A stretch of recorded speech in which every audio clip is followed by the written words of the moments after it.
വിജയേട്ടാ നമസ്കാരം. നമസ്കാരം. American president Donald Trump ഒരു അടിയുറച്ച ക്രിസ്ത്യൻ വിശ്വാസിയാണ്. ക്രിസ്ത്യാനികൾക്ക് ഒരു പ്രശ്നമുണ്ടെങ്കിൽ ലോകത്തെവിടെയും ഓടിയെത്താൻ ഞാൻ മാത്രമേ ഉള്ളൂ എന്നാണ് ട്രംപ് ഇടയ്ക്കിടയ്ക്ക് പറയുന്നത്.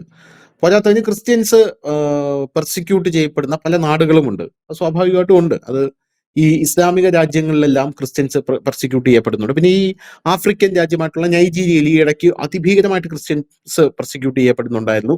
സുഡാനിലുണ്ടായിരുന്നു. പക്ഷെ സുഡാനിലൊന്നും ട്രംപ് പറന്നിറങ്ങിയത് നമ്മൾ കണ്ടില്ല. പക്ഷെ നൈജീരിയയിൽ ട്രംപ് ഒരു ആക്രമണം നടത്തി. ക്രിസ്ത്യാനികളെ ഞാനിതാ രക്ഷിച്ചു കൊണ്ടുവരാൻ പോകുന്നു. കാരണം നൈജീരിയയിൽ നല്ല വലിയ എണ്ണപ്പാടങ്ങളും നല്ല മുറ്റിയ എണ്ണപ്പാടങ്ങളൊക്കെ ഉണ്ട് എന്നുള്ളത് നമുക്ക് എല്ലാവർക്കും അറിയാം. അതുകൊണ്ട് നൈജീരിയയിൽ ഒരു ആക്രമണം നടത്തി. അതിനുശേഷം ഈ ലോക മാധ്യമങ്ങളൊക്കെ ചോദിക്കുന്ന ഒരു ചോദ്യമുണ്ട് പ്രധാനമായിട്ടും. അതായത് അവിടെ നടത്തി ആക്രമണം, ശരി ആയിക്കോട്ടെ, ഇതുപോലെ ക്രിസ്ത്യൻ പെർസിക്യൂഷൻ അതിഭീകരമായിട്ട് പരസ്യമായിട്ട് നടത്തുന്ന ഒരു രാജ്യമുണ്ട്, പബ്ലിക്കായിട്ട് നടത്തുന്ന ഒരു രാജ്യം. ആ രാജ്യമാണ് ചൈന.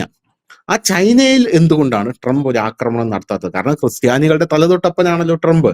അത് നമ്മൾ ചോദിക്കുമ്പോൾ ഇവിടെയുള്ള നമ്മുടെ ഇന്ത്യയിലെ അല്ലെങ്കിൽ നമ്മുടെ കേരളത്തിലെ ഈ ക്രിസ്ത്യാനികൾ പീഡിപ്പിക്കപ്പെടുമ്പോൾ, അതിഭീകരമായിട്ട് പീഡിപ്പിക്കപ്പെടുമ്പോൾ മനസ്സുടഞ്ഞു ഉലഞ്ഞു പോകുന്ന പല ആൾക്കാരുമുണ്ട്. അവരോട് കൂടി ചോദിക്കണം. കാരണം ഇവർ ഈ നോർത്ത് ഇന്ത്യയിൽ ക്രിസ്ത്യൻ പാസ്റ്റർമാരെ ഇതാ ഓട്ടിച്ചിട്ട് തല്ലുന്നേ, അവരെ പീഡിപ്പിക്കുന്നേ എന്ന് പറയുന്ന ആൾക്കാരും തന്നെ ചൈനയിലൊക്കെ ക്രിസ്ത്യൻ പീഡനം വരുമ്പോൾ ഒരു പ്രശ്നവുമില്ല അവർക്കൊന്നും. അവർക്ക് യാതൊരുവിധ വിഷയവുമില്ല എന്നുള്ളതാണ് പ്രധാനപ്പെട്ട ഒരു കാര്യം എന്ന് പറയുന്നത്. പക്ഷേ അവർ ചൈനയിലെ പറഞ്ഞില്ലെങ്കിലും നൈജീരിയയിലെ പറയുന്നുണ്ട്. നൈജീരിയയിൽ ക്രിസ്ത്യാനികളെ കൊല്ലുന്ന കാര്യം പറയുന്നുണ്ട്. പക്ഷെ ചൈനയ്ക്ക് ഒരു പ്രശ്നവുമില്ല. കാരണം ചൈനയിൽ നമുക്കറിയാം, ചൈനയിൽ ഈ ക്രിസ്ത്യൻ പള്ളികളൊക്കെ പൊളിച്ചു മാറ്റുകയാണ്. ക്രിസ്ത്യൻസ് മാത്രമല്ല, ചൈനയിൽ മുസ്ലിംസ് അതിനെക്കാട്ടിലും ഭീകരമായിട്ട് പീഡിപ്പിക്കപ്പെടുന്നുണ്ട്. Uyghur Muslims. ആ പീഡനം എന്നൊക്കെ പറഞ്ഞു കഴിഞ്ഞാൽ നമുക്ക് വിവരിക്കാൻ പറ്റില്ല. കാരണം മുസ്ലിംസിൽ ഒരു കുട്ടി ജനിച്ചു കഴിഞ്ഞാൽ ആ കുട്ടിയെ പിടിച്ച് മതം പഠിക്കാതിരിക്കാനായിട്ട് അനാഥനാക്കുക, എന്ന് പറഞ്ഞാൽ യത്തീംഖാനയിൽ കൊണ്ടാക്കുക. പോരാത്തതിന് ഇവരുടെ ഖുറാൻ തിരുത്തി ആ ഖുറാനകത്ത് സോഷ്യലിസ്റ്റ് ആശയങ്ങൾ എഴുതി പിടിപ്പിക്കുക. പള്ളി പൊളിച്ചിട്ട് പള്ളി ചൈനീസ് മാതൃകയിൽ പണിയുക. ഈ ഉയ്ഗൂർ മുസ്ലിംസ് മതം പഠിച്ചു എന്ന് അറിഞ്ഞു കഴിഞ്ഞാൽ ആ ഉയ്ഗൂർ മുസ്ലിംസിനെ തടവിലാക്കി അവരുടെ അവയവങ്ങൾ പറിച്ചെടുത്ത് അന്താരാഷ്ട്ര അവയവ വിപണിയിൽ കൊണ്ടുപോയി കച്ചവടം നടത്തുക. നമുക്ക് വിവരിക്കാൻ പോലും പറ്റാത്തത്രയും ഒരു ക്രൂരതയാണ് അവിടെ നടന്നുകൊണ്ടിരിക്കുന്നത്. സമാനമായിട്ടുള്ള ക്രൂരത തന്നെയാണ് കേട്ടോ വെനിസ്വേലയിലും നടന്നുകൊണ്ടിരുന്നത്. മഡൂറോയും മോശമൊന്നുമല്ല. ഇവിടെയുള്ള ആൾക്കാർ മഡൂറോയ്ക്ക് വേണ്ടിയിട്ടാണ് വാദിച്ചുകൊണ്ടിരിക്കുന്നത്. അപ്പോ അങ്ങനെയുള്ള ചൈനയെ എന്തുകൊണ്ട് ട്രംപ് ലക്ഷ്യം വെക്കുന്നില്ല എന്നുള്ളൊരു ചോദ്യം ഇപ്പോൾ ഒരു ചോദ്യമായി ഉയർന്നു വന്നിരിക്കുകയാണ്. എന്ത് തോന്നുന്നു? മനുഷ്യ, അത് മഡൂറോ ആയാലും ക്യൂബ ആയാലും അതുപോലെ തന്നെ ചൈന ആയാലും ഒരു പ്രത്യയശാസ്ത്രമാണ്, കമ്മ്യൂണിസ്റ്റ് പ്രത്യയശാസ്ത്രം. ഇപ്പൊ ധനുഷ് പറഞ്ഞപ്പോഴേ അത് പറയാതെ പോകുന്നത് ശരിയല്ല, എനിക്ക് ചിരിയാ വരുന്നത്. ഇന്നലെ കണ്ട നമ്മളെ സെക്രട്ടേറിയറ്റിന്റെ വാതിക്കൽ ഒരു മഡൂറോയുടെ വലിയൊരു കട്ടൗട്ട് വെച്ചു എന്ന് കാണാനിടയായി. അങ്ങനെ ഒരു വാർത്ത കണ്ടു, നിയമസഭയുടെ മുമ്പിൽ അങ്ങനെ വെച്ചു എന്ന് കണ്ടു. സത്യത്തിൽ ഈ മഡൂറോ എന്ന് പറഞ്ഞ കമ്മ്യൂണിസ്റ്റ് ഭരണാധികാരി ഈ മുസ്ലിങ്ങളെയും മറ്റും വളരെ ക്രൂരമായ രീതിയിൽ അടിച്ചൊതുക്കുകയും കൊല്ലുകയും ചെയ്തിരുന്നു വെനസ്വേലയിൽ എന്നുള്ളതാണ്. കാരണം കമ്മ്യൂണിസം ആണ് ഇവിടുത്തെ ഇത്, അതുകൊണ്ട് മതപരമായി ഒന്നും വേണ്ടെന്ന് പറഞ്ഞൊരു വ്യക്തിയാണ്. പക്ഷെ സുഡാപ്പികളാണ് അവരെ പൊക്കിക്കൊണ്ട് നടക്കുന്നത് എന്നുള്ളതാണ് മറ്റൊരു രസം. എല്ലാം ഓരോ രസങ്ങളാണ്.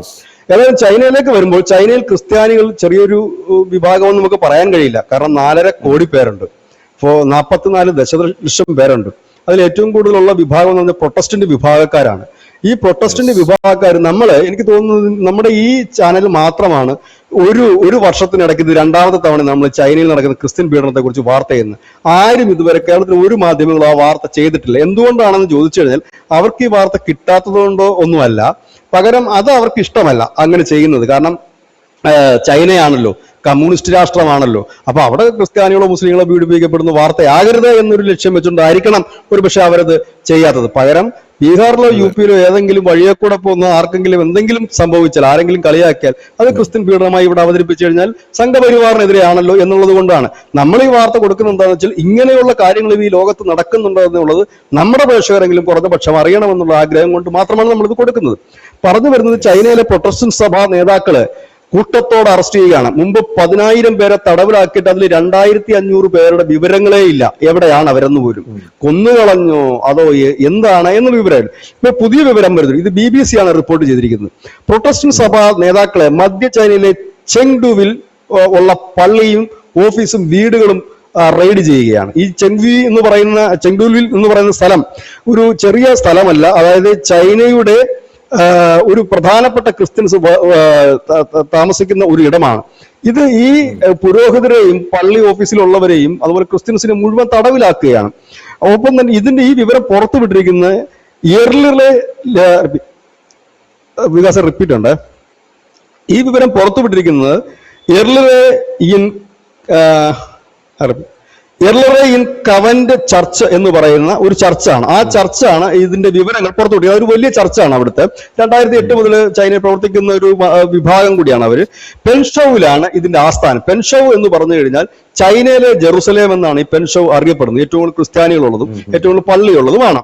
അവിടെയാണ് ഈ വലിയ രീതിയിൽ തന്നെ ഇത്തരത്തിലുള്ള റെയ്ഡുകളും മറ്റുമൊക്കെ നടന്ന് ഒരുപാട് പേരെ പിടിച്ചുകൊണ്ട് പോവുകയാണ്. എന്താണ് ഇതിന്റെ കാരണമെന്ന് ചോദിച്ചാൽ, നേരത്തെ ധനുഷ് പറഞ്ഞതുപോലെ തന്നെ ഉയ്ഗൂർ മുസ്ലിങ്ങളുടെ എന്താണ് അവരുടെ ഖുർആൻ പഠിപ്പിക്കണം, അതായത് കമ്മ്യൂണിസ്റ്റ് ഖുർആൻ പഠിപ്പിക്കണം. അവർ പറയുന്ന രീതിയിലേ പറ്റൂ. അവിടുത്തെ ഈ ചൈനീസ് ബുദ്ധ മത രീതിയിലുള്ള പള്ളികൾ വേണം, ഈ മിനാരങ്ങളൊന്നും പാടില്ല. ഇതിന് സമാനമായി തന്നെ പ്രൊട്ടസ്റ്റന്റുകള് ഈ ക്രിസ്തീയ സഭകളോട് ചൈനീസ് ഭരണകൂടം പറഞ്ഞിരിക്കുന്നത് കമ്മ്യൂണിസ്റ്റ് ആശയങ്ങൾ പ്രചരിപ്പിക്കുന്ന തരത്തിലാകണം നിങ്ങളുടെ മതം.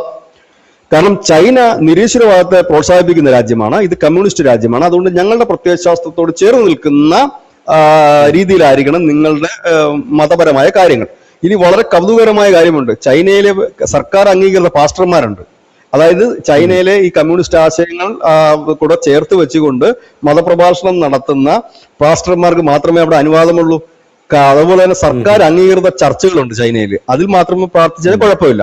കാരണമുണ്ട്. എനിക്ക് തോന്നുന്നത് കേരളത്തിൽ നിന്നുള്ള സഖാക്കൾ ചൈനയിൽ പോയാൽ തീരാവുന്ന പ്രശ്നമുള്ളത്. കാരണം കേരളത്തില് സഖാക്കൾ പണ്ടല്ല ഇപ്പോഴൊക്കെ ഇടയ്ക്ക് പറയുമായിരുന്നു ക്രിസ്തു സഖാവാണ്, കൃഷ്ണൻ സഖാവാണ്. കൃഷ്ണൻ ആദ്യം പറയത്തില്ലായിരുന്നു. ഈ കൃഷ്ണ ജയന്തിയൊക്കെ ഹിറ്റായതിനു ശേഷമാണ് കൃഷ്ണൻ. അപ്പൊ എന്താണ് ക്രിസ്തു സഖാവ് എന്ന് വെച്ചപ്പോൾ ജന്മത്വത്തിനെതിരെ പോരാടിയ വ്യക്തിയാണ്.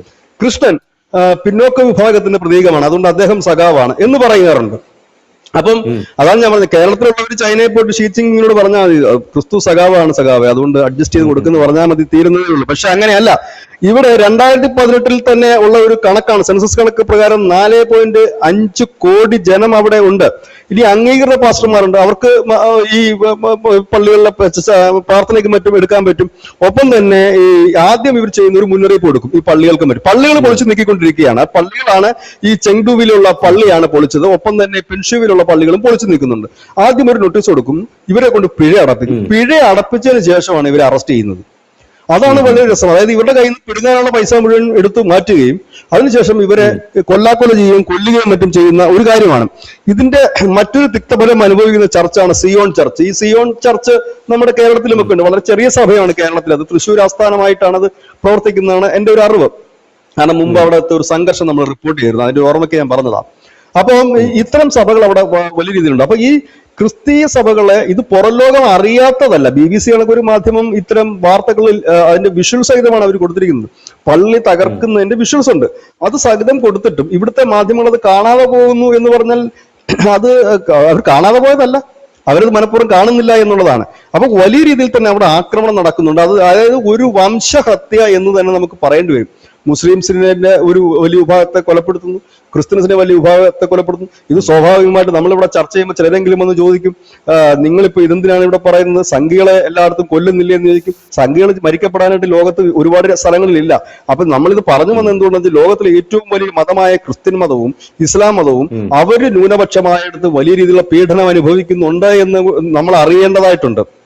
കാരണം ഇസ്ലാം മതം ചൈനയിൽ വലിയ കൊടിയ പീഡനങ്ങൾ അനുഭവിക്കുന്നുണ്ട്. ഒപ്പം തന്നെ ക്രിസ്തു മതം പീഡനങ്ങൾ അനുഭവിക്കുന്നു. ക്രിസ്തു മതം പിന്നെ ചൈനയെ മാത്രമല്ല ഒരുപാട് ഇടങ്ങളിലുണ്ട്. നമ്മുടെ ചുറ്റുപാടും നോക്കിക്കഴിഞ്ഞാൽ തന്നെ അനവധി രാജ്യങ്ങളുണ്ട്.